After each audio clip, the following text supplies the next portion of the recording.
Op hires a private investigator on her sus husband and finds out about his disgusting sex addiction and affair. Husband demands for forgiveness and threatens to marry the other woman if Op does not comply. Posted by u/throw-ra London mum.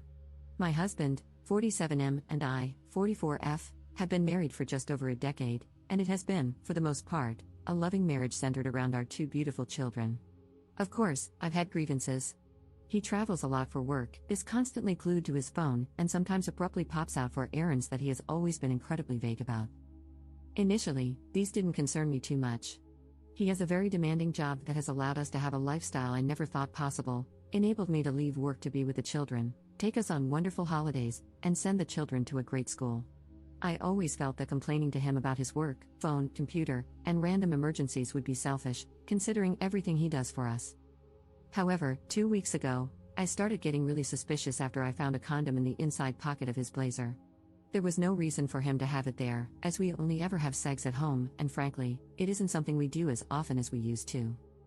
This prompted me to do something I never thought I would do. I found an opportunity to get into his phone when he wasn't looking. I'm not sure what I was looking for. I first checked his photos but couldn't find anything. Then I decided to check his messaging apps, WhatsApp, Telegram, but both were password locked, which I found very odd. Only a message could be accessed, but there was barely anything there. At this point, I had a sinking feeling that something was up. Last year, a friend was in a similar situation and used a digital investigator to learn more about her absent and secretive fiancé. The investigator discovered that this man had been living a complete double life, with a long-term girlfriend in Edinburgh and, unbelievably, an entire business he had set up and was earning money from. She had no idea about the business or all the money he was making, and no doubt spending on his girlfriend. I asked for the investigator's details and requested that they pull together anything and everything they could find about my husband. The investigator spent about a week digging online and came back to me with a report that changed my life forever. I got a call from the investigator, warning me that my husband's report would be a very difficult read and that I should open it in private at a time when I would be able to process it fully. Since receiving it, I have barely been able to eat, sleep, properly take care of the kids, or speak to him, and yet he is so absent-minded that he doesn't even realize something is wrong. It turns out that my husband of over 10 years has been, 1. Having an affair with a woman 15 years his junior. 2. Financing this woman's lifestyle and her failed business venture.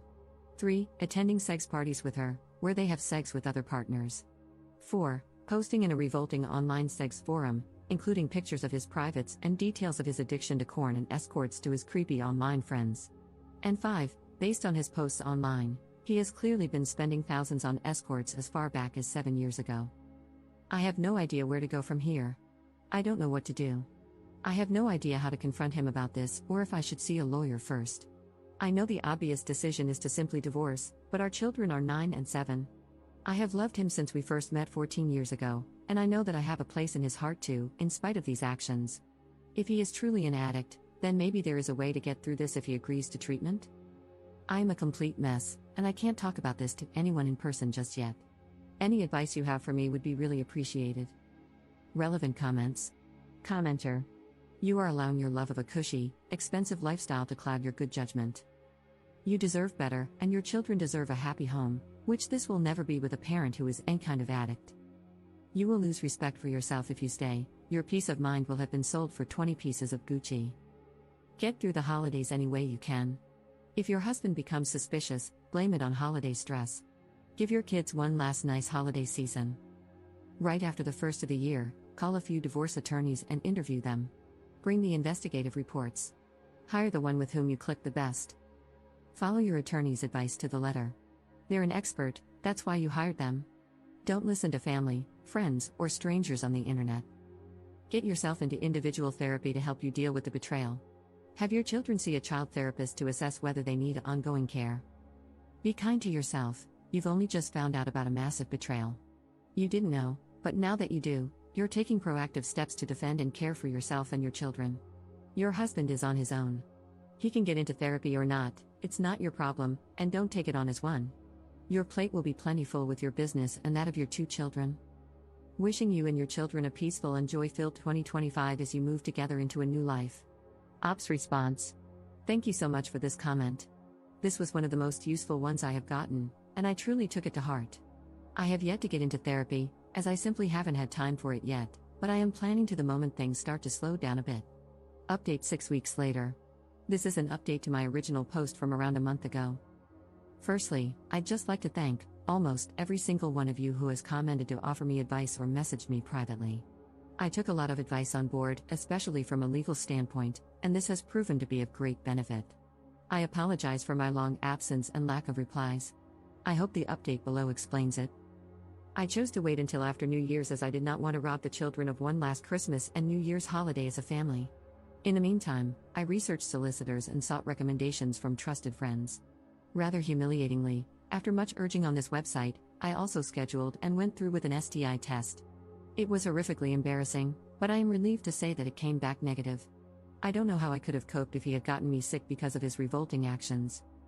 He made my job incredibly easy by flying out for a work trip, not that anything he says could ever be trusted, on the 2nd, and I immediately got the ball rolling, met with the solicitor, packed up all of his belongings into 6 suitcases, had the locks changed, and spoke to a child psychologist to work out the best way to explain things to the kids, who are far too young to understand the full picture, of course. Fast forward to a week later, and upon his return, I, having made sure the children were picked up by my mother after school, greeted him with a hallway full of suitcases and divorce papers. I had printed out the report in full and started walking him through it before he broke down in tears. It was a compulsion, he was unbelievably stressed, and if I left him, he would have no choice but to marry the other woman, whereas he would end it immediately if I took him back. This last part was truly the nail in the coffin. I don't think he even realized just how manipulative a comment that was. After hours of back and forth and his groveling, he gave up. He was left at the bottom of the stairs in the entrance to our home with his suitcases, waiting for a cab to take him to God knows where. There is still a lengthy legal process ahead, and unfortunately, it turns out that his infidelity doesn't really impact how assets might be divided following the legal battle. However, I'm confident that my solicitor will get the outcome I need to keep the house and live independently. In terms of the children, I would rather not discuss them to maintain privacy, but it has been an incredibly difficult adjustment, and sometimes I do feel guilty. As for myself, I am still completely heartbroken, and frankly, I don't ever hope to find love again. I just don't think I can quite trust like that anymore. Finally, I'd just like to add that while most comments have been lovely and supportive, I did receive a number of comments and private messages blaming me for my soon-to-be ex-husband's behavior, claiming I did not give him sufficient sexual attention and that I shouldn't complain because he provided me with a certain lifestyle. Firstly, these comments are awful and betray a repulsive worldview regarding sex, intimacy, and marriage. Secondly, our ailing sex life was not my doing and was, at times, a criticism I myself had of our relationship, not the other way around. Thirdly, just because someone provides you with a lifestyle does not entitle them to treat you as if you're nothing, with no respect, no honesty. I would have hoped everyone would be aware of that. Up in the comments. Thanks for this. Sadly, because we are in the UK, cheating doesn't have much of an impact on divorce outcomes. However, my solicitor is among the best in the UK, and I trust that we're going to do some real damage. Second update 3 weeks later. I never imagined that a single Reddit post would change my life in such a profound way. To everyone who commented, messaged, and supported me, thank you.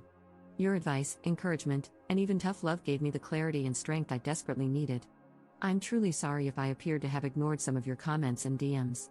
I just wanted to thank you all and leave this final update. I will check and try to respond to messages and comments as much as I can. In the weeks following my last update, I have been navigating a completely new reality. The legal process is still ongoing, and while my solicitor has warned me that things could get complicated, I'm standing my ground. I want a clean break, financial security for my children, and a future where I am no longer tethered to a man who deceived me in every way imaginable. The fact that his infidelity does not significantly impact the division of assets is a bitter pill to swallow, but I will not let it deter me from seeking what is fair. Thankfully, some aspects of his actions that the investigator uncovered will negatively impact his case. Emotionally, this has been one of the hardest things I've ever endured. The betrayal still cuts deep, and some nights, I find myself questioning everything. I keep going back over our years together, trying to pinpoint where I missed the signs, where I ignored my instincts. The truth is, I may never fully understand why he did what he did, but I have finally come to accept that his actions were never a reflection of my worth. I was not lacking. I was not failing. He was. Since our separation, my soon-to-be ex-husband has fluctuated between remorseful and completely delusional. One day, he is begging for another chance, promising to change, telling me he will attend therapy and fight for our family. The next, he is enraged that I have ruined his life and taken away the stability he had with our children. He has tried to paint himself as the victim, conveniently glossing over his years of deceit and betrayal. At one point, he even suggested that we could remain partners but live separate lives, his way of trying to have his cake and eat it too. The most frustrating part has been his argument that this was a mental health issue or an addiction issue. In reality, it is 100% an entitlement issue. I have a lot of supportive people on here to thank for making that very clear to me at a time when I was doubting this. The manipulation has been exhausting. He has reached out to mutual friends, attempting to garner sympathy and twist the narrative. I have had to set firm boundaries and remind myself that I owe him nothing. The man I thought I knew is gone, if he ever truly existed at all. His behavior in the past few weeks has only reinforced my decision to walk away for good. For those wondering about co-parenting, it is a work in progress. I won't share too much for privacy reasons, but he is currently on supervised visits while we establish a longer-term arrangement. The children are adjusting as best they can, and I am doing everything in my power to keep their lives as stable as possible. They are my focus now, and their well-being is my only priority. As for myself, I am healing, slowly but surely. I have reconnected with old friends, thrown myself into activities that bring me joy, and even started to look toward the future with something resembling hope. I won't lie, trusting again feels impossible right now. Love, at least the kind I believed in, feels like a distant and naive concept. But I also know that I am stronger than I ever thought I was, and that gives me faith that I will rebuild, in time, in my own way. I could never have imagined getting through this when I made my first post. Yet here I am on the other end of it. Still standing. To those who may find themselves in a similar situation, please trust your instincts. Do not gaslight yourself into ignoring the signs. If you don't have 100% certainty, find a way to get it like I did. Either try to gather evidence yourself, that you can use in court, or hire a private investigator like I did. And most importantly, remember that betrayal does not define you, how you rise from it does. This is my final update. I'm closing this chapter of my life for good. Thank you all, truly, for being part of my journey. Relevant comments. Commenter. I remember your previous post. Did he cut off the other woman? Ops response. I have no idea what is happening with that. Her social media posts have stopped suddenly, so perhaps he is no longer supporting her lifestyle?